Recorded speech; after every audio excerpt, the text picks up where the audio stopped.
ఇల్లు మీది రిజిస్ట్రేషన్ ఖర్చు మాది. క్రెడాయ్ ప్రివిలేజ్ కూపన్ తగ్గించుకోండి. ఈ మెగా ధమాకా ఆఫర్ పొందండి. CREDAI Vijayawada property show. బంగ్లాదేశ్కు భారత్ను బెదిరించే సత్తా ఉందా? అంత దమ్ముందా? ఆ దేశానికి అంత సీన్ లేదు. వెనక నుంచి ఎవరో నడిపిస్తే నడిచే ఆ దేశానికి భారత్ను రెచ్చగొట్టే ప్రయత్నం చేస్తోంది. అది ఎంతవరకు? భారత్ చప్పుడు చేయనంత వరకు. ఒకసారి ఇండియా తిరగబడితే, కోపంతో కన్నెర్ర చేస్తే ప్రపంచపటంలో బంగ్లాదేశ్ కనిపించకపోవటానికి ముందు రెండు ముక్కలైపోతోంది. మన చికెన్ నెక్ను వాళ్ళు టార్గెట్ చేసే సాహసం చేస్తే బంగ్లా మ్యాప్ రెండు ముక్కలవటం ఖాయం. ఎస్, తాజాగా అస్సాం సీఎం బిశ్వాంత్ శర్మ కూడా ఇదే మాట చెప్పారు. బంగ్లాదేశ్లో షేక్ హసీనా ప్రభుత్వం పడిపోయిన తర్వాత పరిస్థితులు దారుణంగా మారాయి.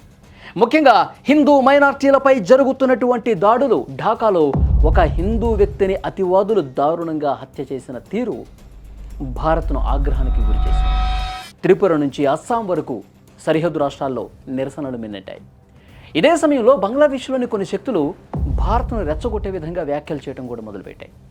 దీని మీదే హిమంత బిశ్వ శర్మ తనదైన శైలిలో బంగ్లాకు వార్నింగ్ ఇచ్చారు.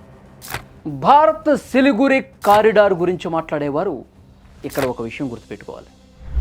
బంగ్లాదేశ్ కూడా రెండు చికెన్ నెక్ పాయింట్స్ ఉన్నాయి. భారత్ను ఇబ్బంది పెట్టాలని చూస్తే మా సైన్యం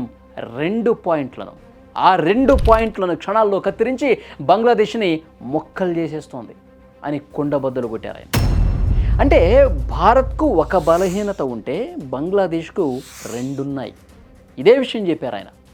మా జోలికి రావద్దని చాలా స్పష్టంగా హెచ్చరిక పంపారు.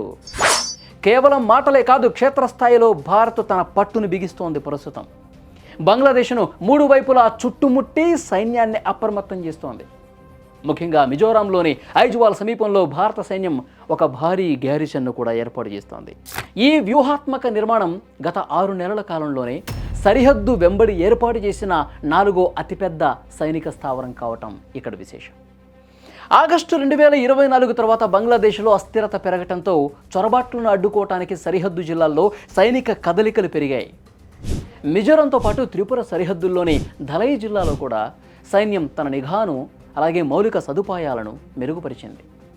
అస్సాంలోని కరీంగంజ్ సరిహద్దు ప్రాంతంలో చొరబాటుదారులను పసిగట్టేందుకు అధునాతన నిఘా పరికరాలతో కూడిన బేస్ క్యాంపులను కూడా బలోపేతం చేశారు. పశ్చిమ బెంగాల్లోని సిలిగురి కారిడార్ రక్షణ కోసం అక్టోబర్, నవంబర్ నెలల్లో అదనపు దళాలను అక్కడ మోహరించారు. బంగ్లాదేశ్ను 3 వైపులా చుట్టుముట్టి ఉన్న భారత్ సరిహద్దు దాటి వచ్చే ఉగ్రవాద ముప్పును ఎదుర్కోవటమే లక్ష్యంగా ఈ గ్యారిసన్స్ నిర్మాణం చేసింది.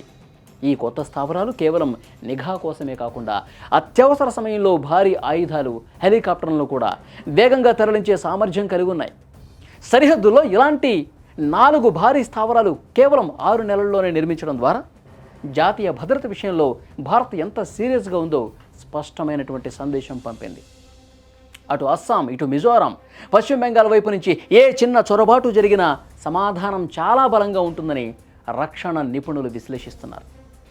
మొత్తానికి పొరుగు దేశంతో స్నేహాన్ని కోరుకునే భారత్ తన ఆత్మగౌరవానికి భంగం కలిగితే మాత్రం అస్సలు ఊరుకోదు అనే సందేశాన్ని హిమంత బిశ్వ శర్మ స్పష్టంగా పంపించారు.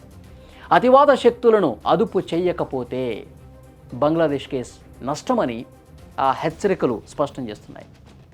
మరి హిమంత్ చేసినటువంటి ఈ కామెంట్ల మీద మీ అభిప్రాయం ఏంటి? భారత్ మరింత కఠినంగా వ్యవహరించాలా? ఇప్పుడు తక్షణం చేయాల్సినటువంటి పనేంటి? Please comment.